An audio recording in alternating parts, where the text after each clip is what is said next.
ඔබ මම අද දෙයක් හිතලා හෙට දෙයක් කරාට ඒක සාර්ථක නොවෙන්නට පුළුවන්.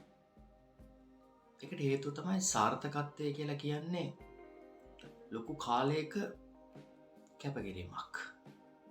දීර්ඝ කාලයක කැපකිරීමක් තමයි සාර්ථකත්වය කියලා කියන්නේ.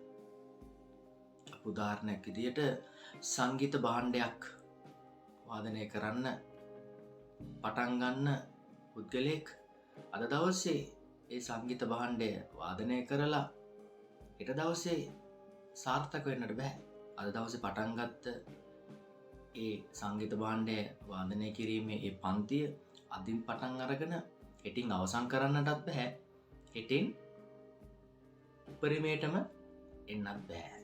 ඒක දීර්ඝ කාලීන කැපකිරීමක්.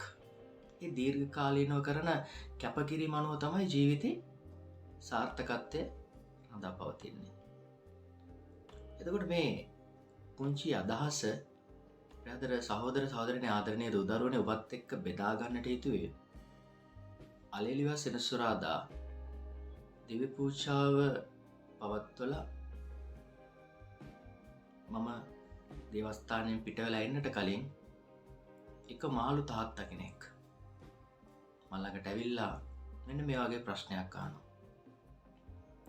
ෆාදර්, චතාරික සමය ආරම්භ වුණා අලුබදාදායින්. එදා ඉඳලා සුදෝ සභා මාතාව අපිට ඇරයුම් කරා යාක්ෂා කරන්න, දන් දෙන්න, එක්වරු ශීලය ආරක්ෂා කරන්න. මම එදා ඉඳලා සභා මාතාව අපිට උගන්වපු විදියට ජීවත් වෙන්නට උත්සාහ කරා. නිරාහාරශීලීව හිටියා. ඒ වගේම පුණ්‍ය ක්‍රියාවන් කරා, වැඩිපුර ආරක්ෂා කරා. නමුත් ලැබුණ දෙයක් නැහැ නේ ෆාදර්. ජීවිතේ මම කවදාවත් බලාපොරොත්තු වෙච්ච නැති ප්‍රශ්නයක් තාත්තා මා ළඟට ඇවිල්ලා අහනවා. ෆාදර්, මුකුත් ලැබුණේ නැහැනේ. මේ කරපු කැපකිරීම වලට මුකුත් ලැබුණේ නැහැනේ. ඒ තාත්තට මම දුන්න උත්තරේ තමයි ජීවිතේ අපි කරන කැපකිරීම වලට අපිට දවසින් දෙකෙන් සතියෙන් දෙකෙන් අපිට සමහර විට පිළිතුරු නොලැබෙන්නට පුළුවන්. සාර්ථකත්වයක් රඳා පවතින අපි දීර්ඝ කාලීනව කරන කැපකිරීම තුළයි. අද දවසේ මේ භාවනාවට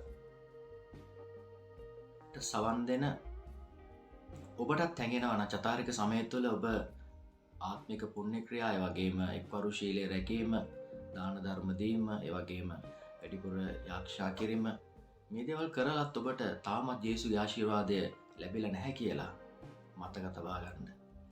මේ තමයි ඒ කරපු හැම කැපකිරීමකටම ඔබට වරප්‍රසාද ලැබෙන කාලය. චතාරික කාලය තුළ අපි පුණ්‍ය ක්‍රියාවන් කරනවා, දාන ධර්ම දෙනවා.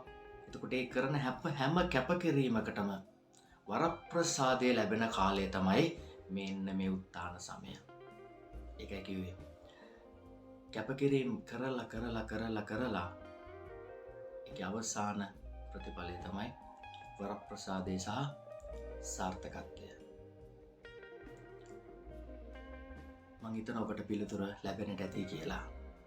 ඔබට හැඟුණා නම් පහුගිය කාලය තුළ කරපු ඒ කැපකිරීම වලට තාමත් ජේසු මට උත්තර දීලා නැහැනේ. මට වරප්‍රසාදය දානය කළා නැහැනේ. මෙන්න වරප්‍රසාද ලැබෙන කාලය. මෙන්න ඒ කරපු හැම කැපකිරීමකටම ජේසු උත්තර දෙන කාලේ මේ උත්තාන සමය. අවුරුදු 23ක තරුණ දරුවෙක් ජපාන් යන්න ඔගේ වැඩ කටයුතු සියල්ලක්ම සූදානම්. ඒ රටට යන්නට ඒ අවසරය, ඒ හැම දෙයක්ම, ඒ ලියකියවිලිවල ඒ හැම දෙයක්ම සම්පූර්ණයෙන්ම සිදු කරගෙන අවසන්. නමුත් ගැටලුවකට තිබ්බා අවශ්‍ය ප්‍රතිපාදන, අවශ්‍ය කරන මුදල් හොයාගන්න අපහසුතාවයක්. මීට දින 3-4කට ඉහතදී පිරිමි දරුවා මා සමග හිතවත් පිරිමි දරුවෙක්. ඔහු පවසනවා චතාරික සමය ආරම්භ වෙච්ච දවසේ ඉඳලා මම ප්‍රාර්ථනා කරේ ෆාදර් මට අවශ්‍ය කරන මේ මුදල් හොයාගන්න කාගෙන් හරි මට උදව් ලැබෙයි කියලා. අන්නේ පරමාර්ථය ඇතුව මම එක්වරුශීලය ඒ වගේ වැඩිපුර යාක්ෂා කරා. මට පුළුවන් විදියට මම පුණ්‍ය ක්‍රියාවන් කරා. මම ජේසුගෙන් ඉල්ලුවේ එකම එක දෙයයි මේ කාලය තුළ මම කැපකිරීම් කළේ එකම එක ඉල්ලීමක් වෙනුවෙන් ඒ තමයි මට කොහොම හරි මේ ගමන යන්න ජපන් රාජ්‍යයට යන්න කියලා ජීවිතේ දියුණු වෙන්න.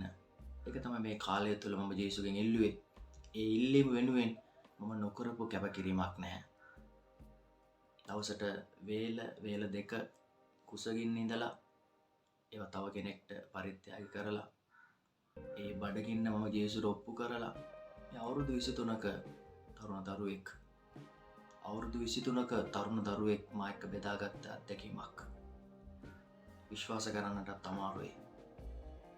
නමුත් ඒක තමයි ඇත්ත.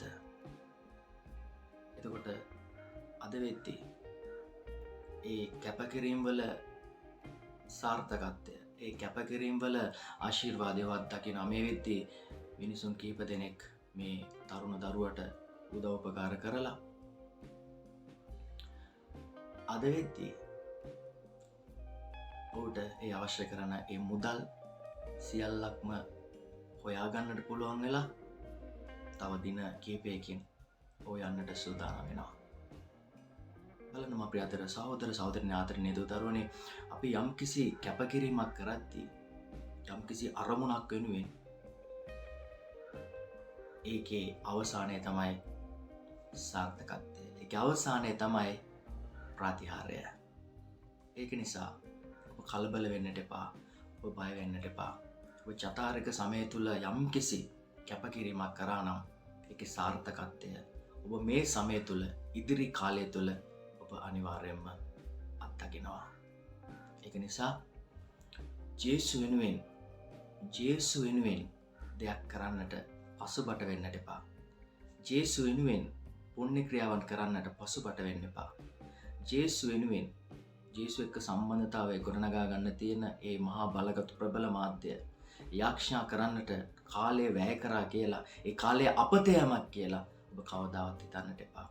ඒ වගේම ජේසු වෙනුවෙන් තියෙන දෙයක් නැති කෙනෙක් එක්ක බෙදා ගන්න ලෝභ වෙන්නට එපා. නිර්ලෝභීව ජේසු වෙනුවෙන් දෙමු.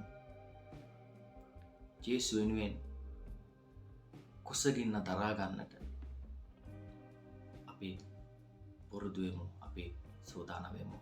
ඊට පෙරලා පිළිතුරු විදියට ජේසු මහා බලගත් ප්‍රතිහාරයන්, බලගත් ආශ්චර්යයන් ඔබ මගේ ජීවිතය තුළ කරන කාලයක්. ඒ කාලය, මේ ගෙවෙන කාලය, ඒ වරප්‍රසාදය ලබමින් ජීවිතේ ප්‍රීතියෙන් සතුටින් ගත කරන්නට දේව ආශිර්වාදය බහුල විල්ලලා අපි හැම කෙනෙක්ම මේ කාල පරිච්ඡේදය තුළ, මේ උත්තාන සමය තුළ, උත්තානය කියලා කියන්නේ නැවත ඉපදීමක්. ජේසු මරණය පරාජය කරලා උත්තාන වුණා. ඒතර ඔබ මම මේ උත්තාන සමය තුළ අලුත් පුද්ගලයෙක් විදියට කරපු කැපකිරීම වලට වරප්‍රසාද ලැබෙන ජීවිතේ සාර්ථකත්වය අත්දකින කාලයක් බවට පත් කරගනිමු. ඔබට ජේසු පිටයි.